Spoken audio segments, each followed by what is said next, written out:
আজ কোনো কারণ ছাড়াই ঘুরতে ঘুরতে চলে এসেছিলাম নবদ্বীপে। আর ভাবলাম হঠাৎ যখন চলে এসেছি তাহলে না একটু স্নান করে যাই।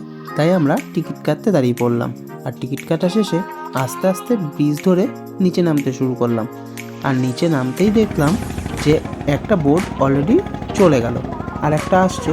তাই জন্য তাড়াহুড়ো না করে একটু দাঁড়িয়ে অপেক্ষা করতে থাকলাম। কিছুক্ষণ বাদেই এই ট্রলারটি ভর্তি হয়ে গেল, তো অবশ্যই ট্রলারটি ছেড়ে দিল। আর আমরাও সেই ট্রলারে দাঁড়িয়ে একটু ফটো বা ভিডিও তুলে নিলাম। তার সাথে দেখতে পেলাম একটি লঞ্চ যাচ্ছে মায়াপুরে। আর আমাদের ট্রলারটি অলরেডি ফেরিঘাটের দিকে এসে পড়েছে। আর তারই পাশে ফেরিঘাট থেকে দেখতে পেলাম যে নৌকায় করে এখানে মাছ তোলা হচ্ছে। ফেরিঘাট থেকে বেরিয়েই আমরা হাঁটতে হাঁটতে গিয়ে গেলাম স্নানের ঘাটের দিকে। যে স্নানের ঘাট নতুন হয়েছে, এই স্নানের ঘাটটাই নতুন হয়েছে। আর আমরা এখানে স্নান করব, একটু দেখতে থাকো ভিডিও। ওরে বাবা, শক মারছে তো। এই গরমের সময় এতটা ঠান্ডা থাকে, আর এখন ভাবো তাহলে কতটা ঠান্ডা ডিসেম্বর মাসে। সত্যি বলতে আমার না জলে নেমেই না কেমন কাঁপুনি ধরে গেছে।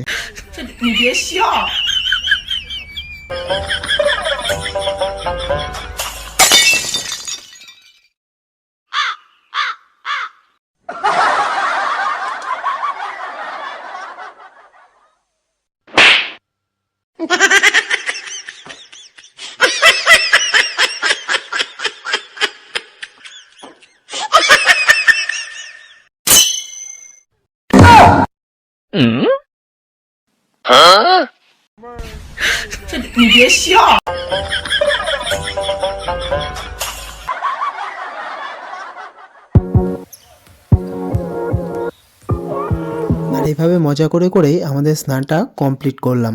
তোমাদের কেমন লাগলো? আর অবশ্যই চ্যানেলটিকে সাবস্ক্রাইব করো। আর যতটা পারবো ঠিক ততটা ভিডিওই তোমাদের সামনে তুলে ধরবো।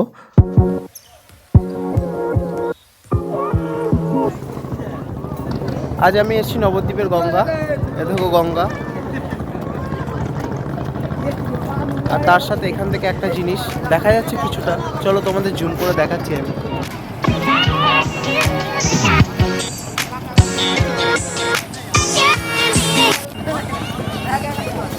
দেখো, ক্যামেরাটা যদিও ভালো না, যেটুকু আসছে সেটুকুই দেখাচ্ছি। মায়াপুর, এটাই হচ্ছে সেই মায়াপুর মন্দির বা মঠ। এশিয়ার বৃহত্তম হিন্দু মন্দির এটাই, খুব সুন্দর। আজকের মতো ভিডিওটি এইটুকুই। ভালো লাগলে ভিডিওটি অবশ্যই লাইক করো, কমেন্ট করো, শেয়ার করো। আর আজকের মতো